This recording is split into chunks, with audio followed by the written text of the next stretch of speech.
Yo, how's it going? So, I'm not much of a drama person, and every way in the internet so far, I have looked at, like it's the quantum TV versus actman drama, and I genuinely don't know what happened. All I know is that actman got demonetized and all this other stuff, and I'm kind of curious what led to this point, what happened, and so here we are. As old as time, good versus evil. Unlike the stories that your parents told you before bedtime, though, this doesn't have a happy ending. The plucky hero did not come out on top. Evil has been named the victor, and so too goes the spoils of war. Some people believe this story began with a silly video game review, an inconsequential video about a game called Elden Ring.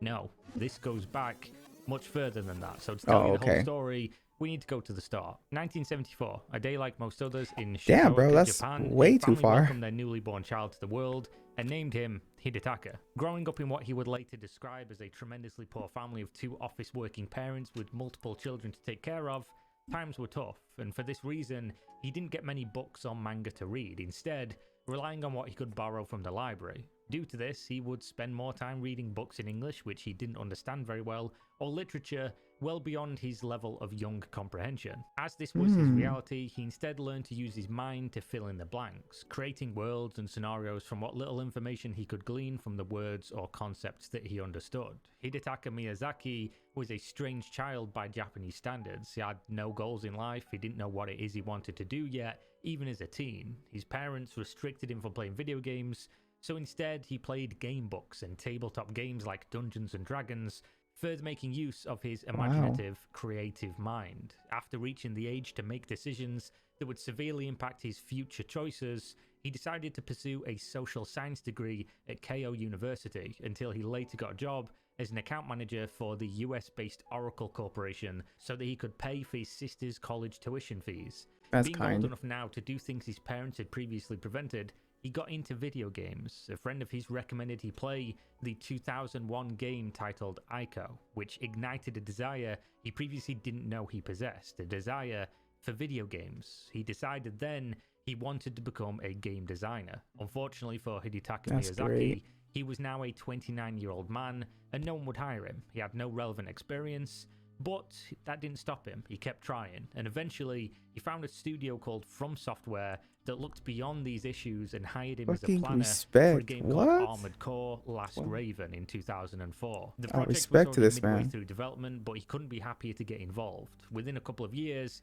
he was directing the creation of sequels to Armored Core. Shortly after the success of these games, seeking a new challenge, as he always did, Hidetaka heard about a project being developed by another From Software team which was going very badly, a fantasy action role-playing game. He offered Oh to my help, god. thinking at the time that he could change the game into anything he wanted and no one would really care. Since it was already considered a failure, this was his playground, his chance to really make a name for himself and put that creative mind to use. His request was granted and he changed almost everything about the game, which later became known as Demon Souls, releasing originally in 2009 in a domestic Japanese market without very much success at all. The game, though, slowly gained popularity and eventually was picked up by publishers and shipped globally to a cult-like success. Following Oh, this, he began working on the spiritual successor called Dark Souls, which released in 2011. This game was so successful that he was promoted to president of From Software in 2014, a feat that is still to this day considered unprecedented, to change dude, for careers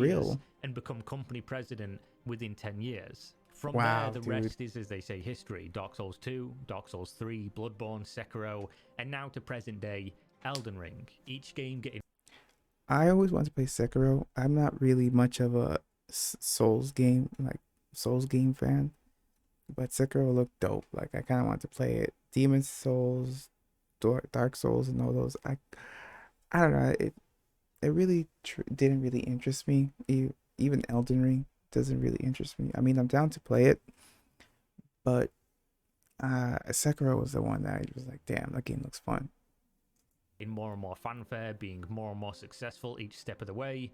The Souls series went from a cult-like following as a domestic release in Japan to a mainstream success globally. With each step of the journey, Dude, for the real. Souls games were meeting heavy criticism for a handful of reasons that haven't changed very much. These criticisms are usually that the games are too hard and should feature an easy mode toggle, and that the fanbase is toxic. It's these two things that led us to this dark day. Mainstream game press and content creators alike are found frothing at the mouth with each new release, complaining that they are entitled to have every game conform to their own standards, expectations, and preferences. That games they do not like or cannot handle should not exist.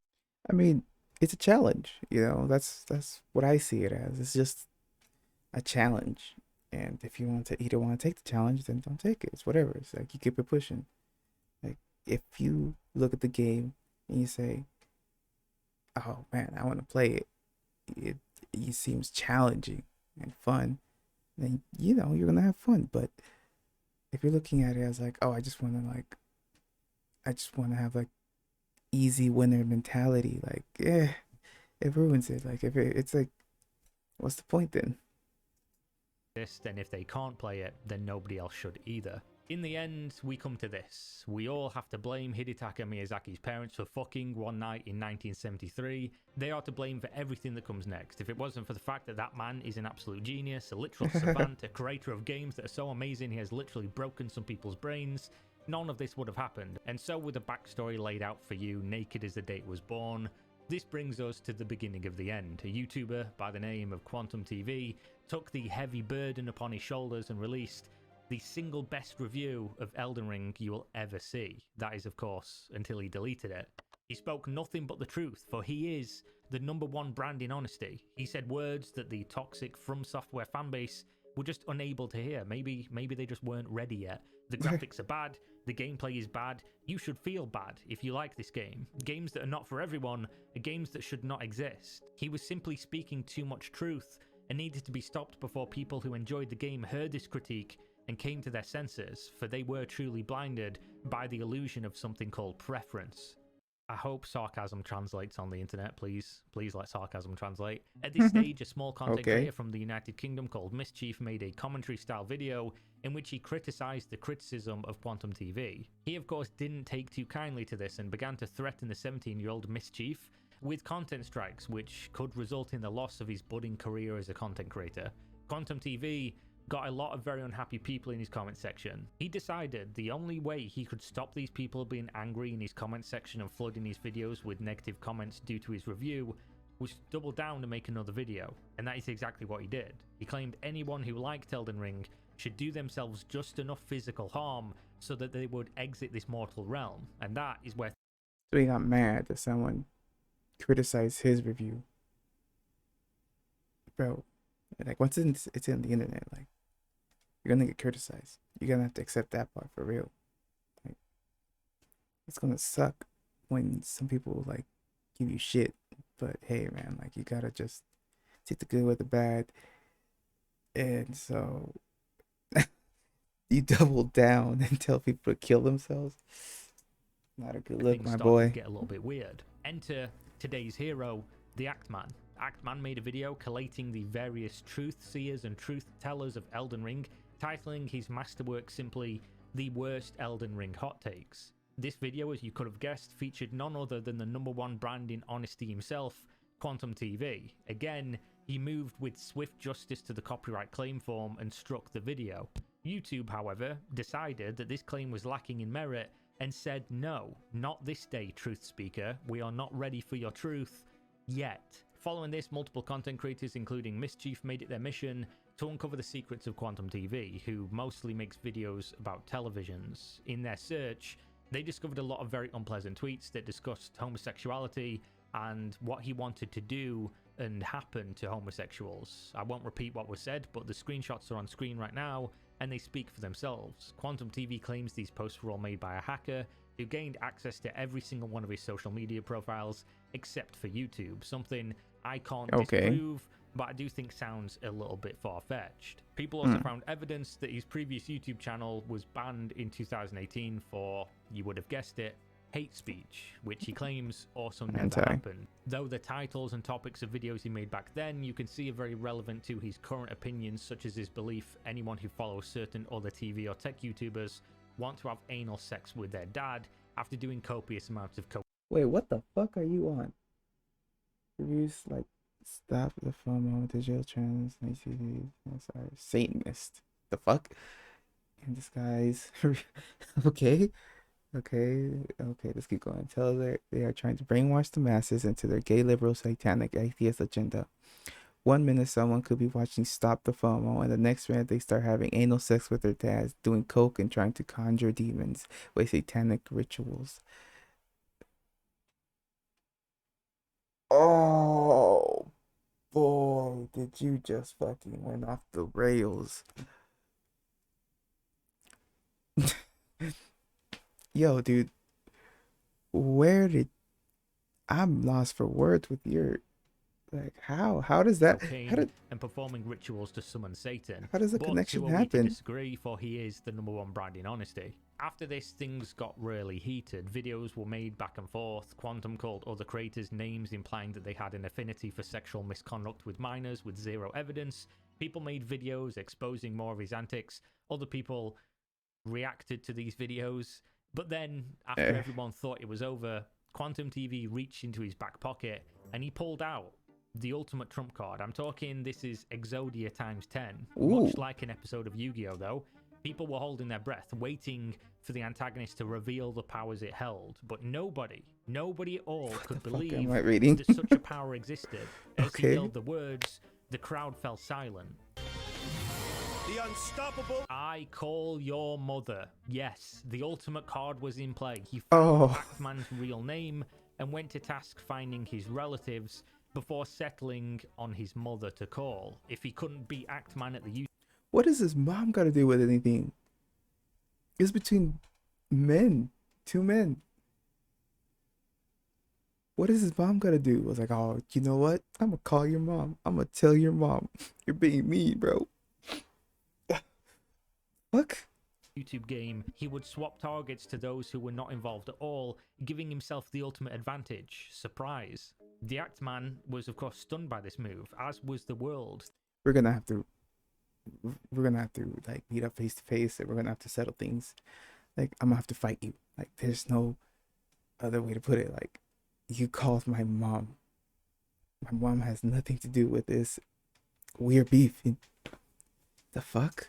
There was no counter. Tripping. How do you one up the calling of your mother by an adult man on the internet? He did the only thing he could. He put together another video in which he detailed the craziness of this absolute power Chad move, stating that he would not rest until YouTube stepped in and rid the platform of the most powerful brand of honesty it had ever seen.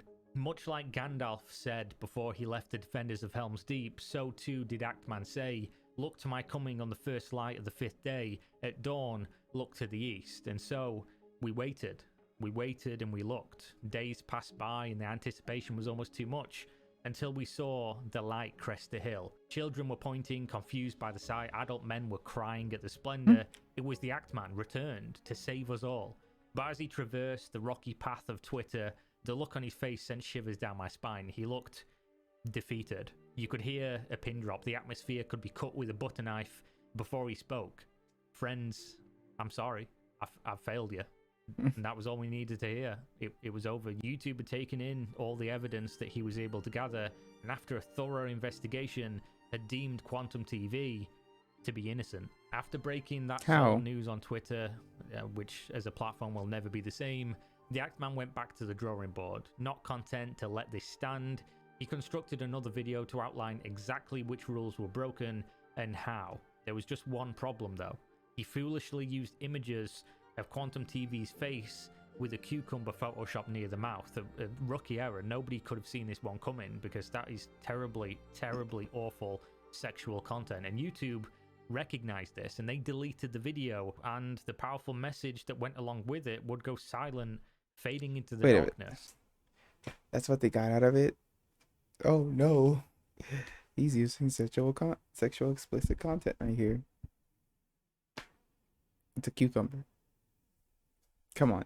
At this stage, the actman did something the history books will likely call foolish, though many of us who were there that day would characterize it as brave. Whether by frustration or in an attempt to use alternate means like comedy to communicate the injustice and ridiculousness that had been witnessed, he took to Twitter.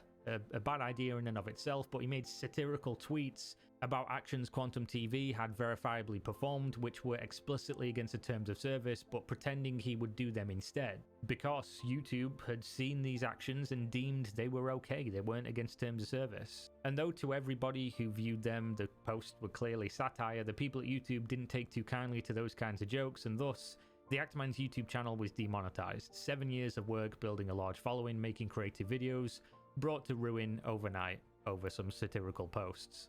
Many content That creators took to the sucks. internet to lament in the ruin of what was once a thriving YouTube channel. Others could be seen shedding silent tears for the precedent this would set going forward.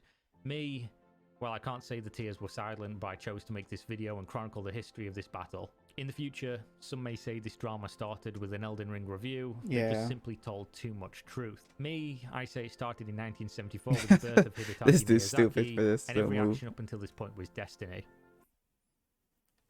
Well, that's interesting, I guess. I wouldn't demonetize him. Like, I mean, the actman's just putting his opinion and his thoughts out there, and he's actually showing evidence of what he's doing. I mean, Quantum TV, bro. Like, I can't get over the whole butt stuff with your dad. That was it's out of left field.